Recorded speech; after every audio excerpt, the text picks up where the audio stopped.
5 نمازوں کے ساتھ 5 سورتیں پڑھنا، اس کے 5 فائدے ہیں۔ فجر کی نماز کے بعد سورہ یاسین جو شخص پڑھتا ہے اللہ اس کے معاملات اپنے ذمے لے لیتے ہیں، یعنی اس کے تمام کام کاج اللہ اپنی قدرت اور رحمت سے پورے کریں گے۔ ظہر کی نماز کے بعد سورہ فتح، انا فتحنا لک فتحا مبینا، جو آدمی اس کے پڑھنے کا اہتمام کرتا ہے سورہ فتح کو، اللہ اس وقت تک موت نہیں دیتے جب تک حج عمرہ نہ کر لے۔ تجربہ کر لو۔ حضرت درخواستی کے ایک پرانے شاگرد تھے، مولانا قدرت اللہ فورٹ عباس کے تھے۔ میں وہاں تقریر کرنے گیا، معذور تھے، ایک بازو ان کا نہیں تھا، یہاں سے کٹا ہوا تھا۔ میں نے اس تقریر میں یہ وظیفہ بتایا کہ آپ لوگ اس صورت کا اہتمام کریں، اللہ حج عمرے کی سعادت نصیب کریں گے۔ وہ کہتے میرے دل میں بڑی امنگ تھی اور مجھے یہ تھا کہ بھئی اسباب بھی نہیں ہے، ایک چھوٹی سی فیکٹری میں ملازم تھے، 500-700 روپے تنخواہ تھی اس وقت۔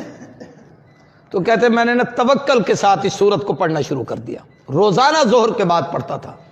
سال نہیں پورا ہوا تھا پڑھتے پڑھتے، کہنے لگے فیکٹری مالک نے ایک دن مجھے بلا کے کہا مولانا صاحب آپ کا وہ پاسپورٹ وغیرہ بنا ہوا ہے۔ میں کہ جی غریب آدمی ہوں، میں نے کوئی باہر سفر پہ جانا ہے کہ پاسپورٹ بنوں؟ کہنے لگے نہیں میں پیسے دیتا ہوں، آپ پاسپورٹ تو بنوائیں، اللہ آپ کے لیے کوئی آسانی فرما دے۔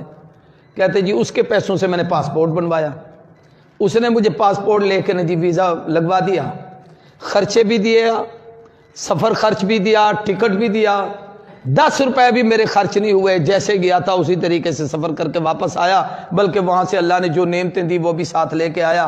پھر اس نے مجھے فون کر کے کہا مبارک ہو، میں نے اس صورت پہ عمل کیا، اللہ نے میرا کام بنا دیا۔ راولپنڈی کے ہمارے ایک دوست تھے، اس نے ایک دفعہ مجھے فون کیا کہ میں نے اس صورت کو ظہر کے بعد پڑھنے کا اہتمام کیا، تو کچھ عرصے کے بعد سعودی عرب سے میرے ایک عزیز کا فون آیا کہ میں آپ کو اسپانسر بھیج رہا ہوں، آپ عمرے کے لیے آئیں۔ تو میں پڑھتا تھا روزانہ اس صورت کو، اس کا پیغام آ گیا، میں نے تیاری کی، میں عمرے پہ چلا گیا، پیسہ اس نے بھیج دیا تھا۔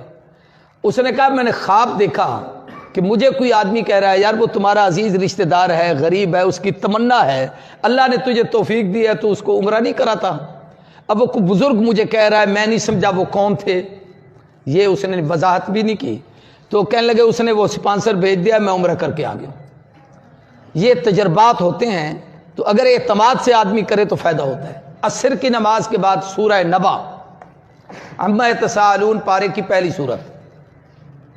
آج کل اس سال وظیفے بڑے لکھ رہے ہو، اتنے وظیفے میں نے پہلے کبھی نہیں لکھوائے۔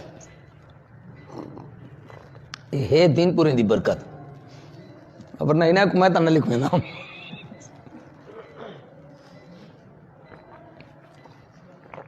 کچھ وظیفے میاں صاحب کے پاس بھی ہیں، وہ ان سے پوچھنا، جس کی شادی نہ ہو نا یہ تویز دیتے ہیں۔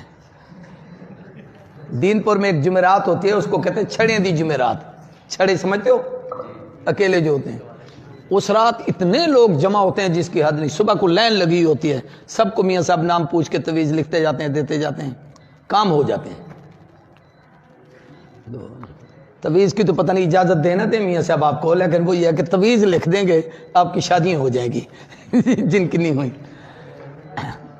اچھا توجہ کریں، عصر کی نماز کے بعد سورہ نبا، اس کے پڑھنے کا فائدہ یہ ہے کہ اللہ تعالیٰ قیامت کی ہولناکی سے محفوظ فرمائیں گے، چونکہ اس کے آخری رکوع میں جنت اور جہنم کی کیفیات ہیں،